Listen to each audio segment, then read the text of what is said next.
नमस्कार, ये आकाशवाणी पटना है।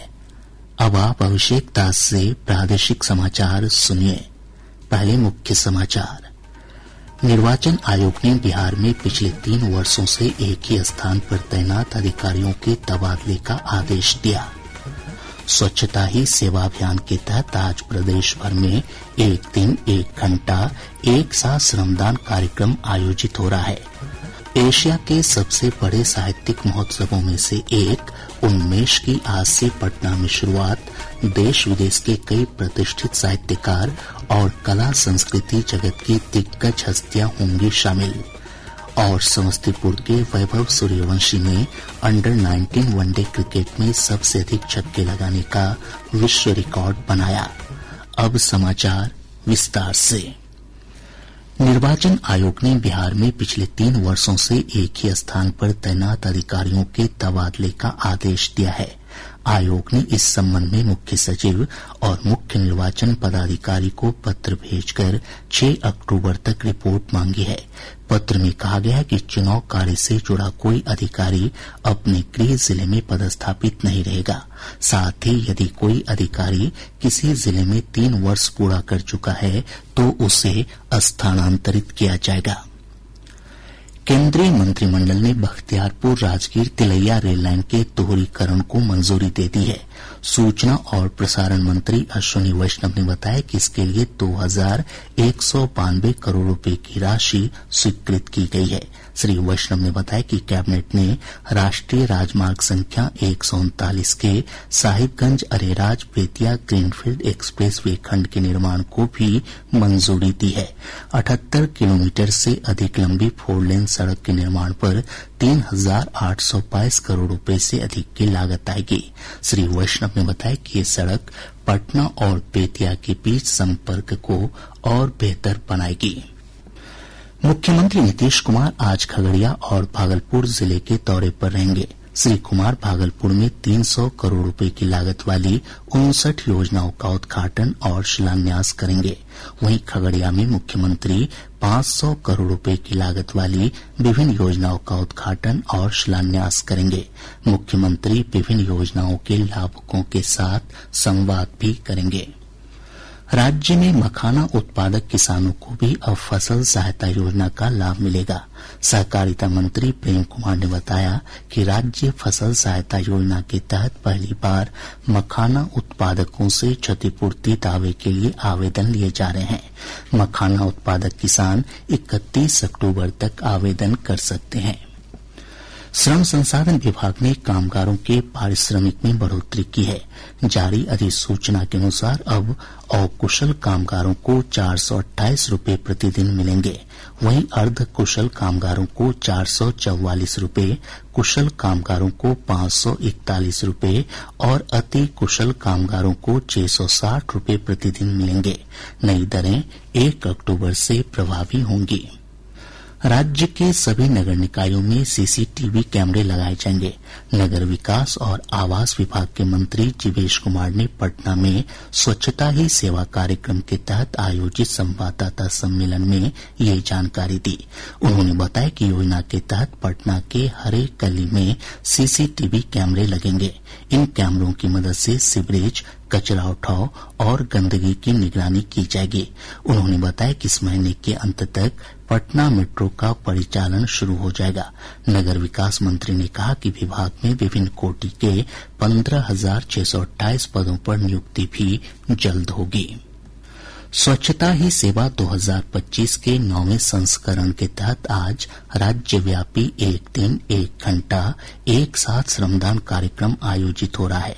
इस दौरान सभी लोग अपनी सुविधानुसार ग्राम पंचायत या निकट के शहरी ग्रामीण क्षेत्र जाकर श्रमदान में शामिल हो रहे हैं। ग्रामीण विकास विभाग की विज्ञप्ति में कहा गया है कि इसके लिए सभी पंचायतों में जगह चिन्हित किए गए हैं। स्वच्छता ही सेवा अभियान 2 अक्टूबर तक चलेगा। सेवा और सुशासन के मंत्र से प्रेरित होकर प्रधानमंत्री नरेंद्र मोदी के नेतृत्व में सरकार परिवर्तन और प्रगति लाने के लिए अथक प्रयास कर रही है। आज इस विशेष श्रृंखला सेवा पर्व में हम आपके लिए ला रहे हैं कैसे मोदी सरकार रक्षा क्षेत्र में उत्कृष्टता के लिए नवाचारों के माध्यम से भारत के रक्षा नवाचार पारिस्थितिकी तंत्र को मजबूत कर रही है। नरेंद्र मोदी सरकार ने पिछले 11 वर्षों में रक्षा क्षेत्र में नवाचार पर विशेष ध्यान दिया है। रक्षा उत्कृष्टता के लिए नवाचार आईडेक्स पहल अप्रैल 2018 में शुरू की गई थी, जिसका उद्देश्य नवाचार को बढ़ावा देने वाले पारिस्थितिकी तंत्र का निर्माण करना था। यह अनुसंधान एवं विकास संस्थानों, शिक्षा जगत, उद्योगों, स्टार्टअप्स और व्यक्तिगत नव प्रवर्तकों को शामिल करके रक्षा क्षेत्र में प्रौद्योगिकी विकास को प्रोत्साहित करता है। महाबलीपुरम में डिफेंस एक्सपो का उद्घाटन और आईडेक्स का शुभारंभ करते हुए प्रधानमंत्री नरेंद्र मोदी ने प्रौद्योगिकी, नवाचार, अनुसंधान एवं विकास के लिए सरकार के सहयोग के महत्व पर प्रकाश डाला। सूक्ष्म, लघु और मध्यम उद्यम, स्टार्टअप्स, व्यक्तिगत नवप्रवर्तकों, अनुसंधान एवं विकास संस्थानों और शिक्षा जगत को शामिल करके आईडेक्स ने अत्याधुनिक प्रौद्योगिकियों के विकास में सहायता के लिए 1.5 करोड़ रुपए तक का अनुदान प्रदान किया है। अपने प्रभाव को मजबूत करते हुए सशस्त्र बलों ने आईडेक्स समर्थित स्टार्टअप्स और एमएसएमई से 2400 करोड़ रुपए से अधिक मूल्य की 43 वस्तुएं खरीदी हैं, जो रक्षा तैयारियों के लिए स्वदेशी नवाचार में बढ़ते विश्वास को दर्शाता है। इस भागीदारी ने भारतीय सशस्त्र बलों की आवश्यकताओं के अनुरूप नवीन समाधानों की पहचान करने और उन्हें विकसित करने में मदद की। आईडेक्स ने पहले ही सकारात्मक परिणाम देने शुरू कर दिए, जिससे रक्षा प्रणालियों के विकास में योगदान मिला है। अनुपम और विष्णु की रिपोर्ट के साथ समाचार कक्ष से जागृति शर्मा। दिल्ली की विशेष अदालत ने आईआरसीटीसी होटल भ्रष्टाचार मामले में राजद अध्यक्ष लालू प्रसाद, राबड़ी देवी और तेजस्वी प्रसाद यादव समेत अन्य आरोपियों को 13 अक्टूबर को कोर्ट में पेश होने का निर्देश दिया है। इस मामले में आरोप तय करने के संबंध में इसी दिन फैसला आना है। आर्थिक अपराध इकाई ने आय से अधिक संपत्ति मामले में समस्तीपुर के विद्युत अधीक्षण अभियंता विवेकानंद के 6 ठिकानों पर छापेमारी की है। प्राप्त जानकारी के अनुसार आरोपी अधिकारी के सिवान के 3, समस्तीपुर के 2 और पटना में 1 ठिकाने पर छापेमारी हुई है। प्राथमिक जांच में अधीक्षण अभियंता के पास आय से 2 करोड़ 13 लाख रुपए से अधिक की संपत्ति का खुलासा हुआ है। निगरानी जांच ब्यूरो की टीम ने सारण जिले के पानापुर से पंचायती राज विभाग के कनीय अभियंता करीम रजा को 50,000 रुपए रिश्वत लेते रंगेहाथ गिरफ्तार किया है। गिरफ्तार अभियंता पर चकिया पंचायत में विभिन्न योजना की मापी पुस्तिका और जियो टैगिंग करने के लिए घूस मांगने का आरोप है। प्रादेशिक समाचार आप आकाशवाणी पटना से सुन रहे हैं। ताज़ा समाचारों के लिए आप हमारे x handle AIR News _ Patna पर जा सकते हैं। अगली पीढ़ी के जीएसटी सुधार भारत की अप्रत्यक्ष कर प्रणाली को सरल बनाने की दिशा में एक महत्वपूर्ण कदम है। हमारे संवाददाता ने बताया कि विभिन्न वस्तुओं और सेवाओं पर कर की दर कम करके ये सुधार नागरिकों को काफी राहत पहुंचा रहे हैं।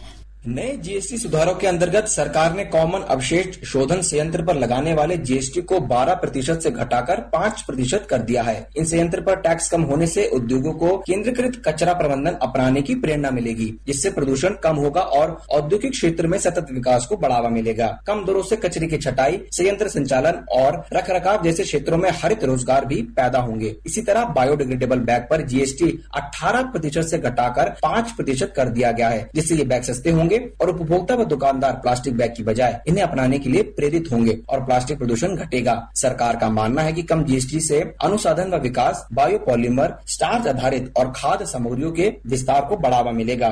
किसानों को राहत देने और सोलर पंप सस्ता करने के लिए जीएसटी परिषद ने सौर और पवन उपकरणों पर कर 12% से घटाकर 5% कर दिया है। अब solar cooker, solar power generator, पवन चक्की और वायु जनरेटर पर भी सिर्फ 5% जीएसटी लगेगा। शिवांग, आकाशवाणी समाचार, दिल्ली। शारदीय नवरात्र के चौथे दिन आज मां दुर्गा के कुष्मांडा स्वरूप की पूजा अर्चना की जा रही है।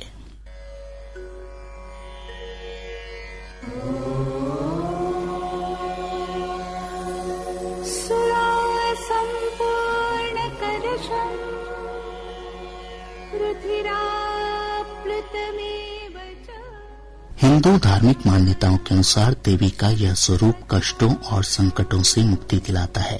इधर हमारे संवाददाताओं ने बताया कि सुबह से ही मंदिरों और शक्तिपीठों में पूजा अर्चना के लिए श्रद्धालुओं की भीड़ देखी जा रही है। पूरा वातावरण मां दुर्गा के मंत्रोच्चार से गुंजायमान है।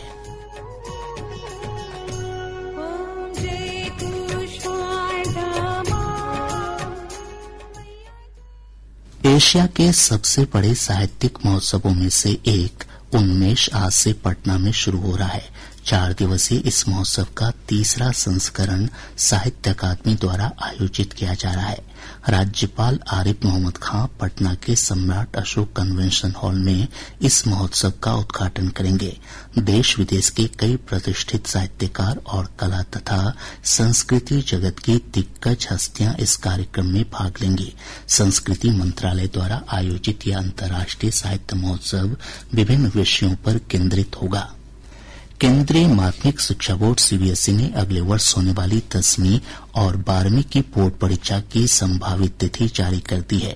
10वीं की पहली बोर्ड परीक्षा 17 फरवरी से 7 मार्च के बीच आयोजित होगी। वहीं दूसरी बोर्ड परीक्षा 16 मई से 1 जून के बीच आयोजित की जाएगी। 12वीं की बोर्ड परीक्षा का आयोजन 17 फरवरी से 9 अप्रैल के बीच होगा।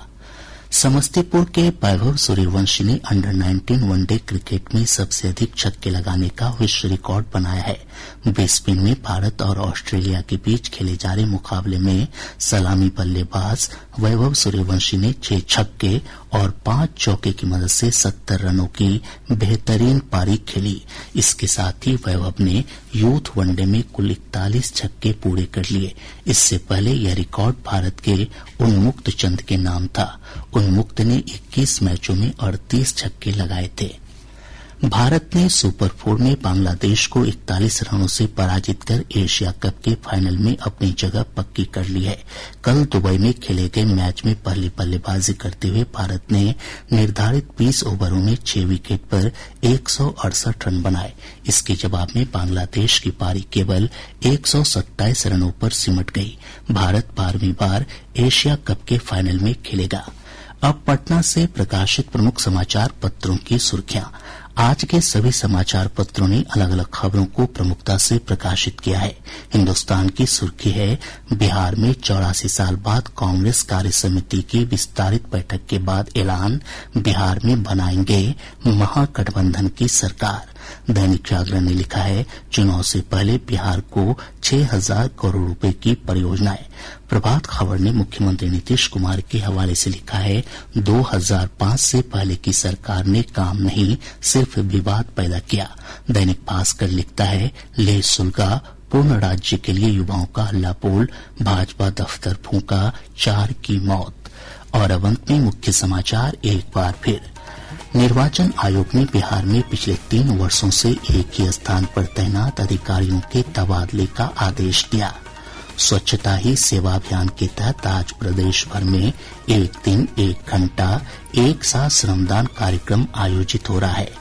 एशिया के सबसे बड़े साहित्यिक महोत्सवों में से एक उन्मेष की आज से पटना में शुरुआत। देश विदेश के कई प्रतिष्ठित साहित्यकार और कला संस्कृति जगत की दिग्गज हस्तियां होंगी शामिल।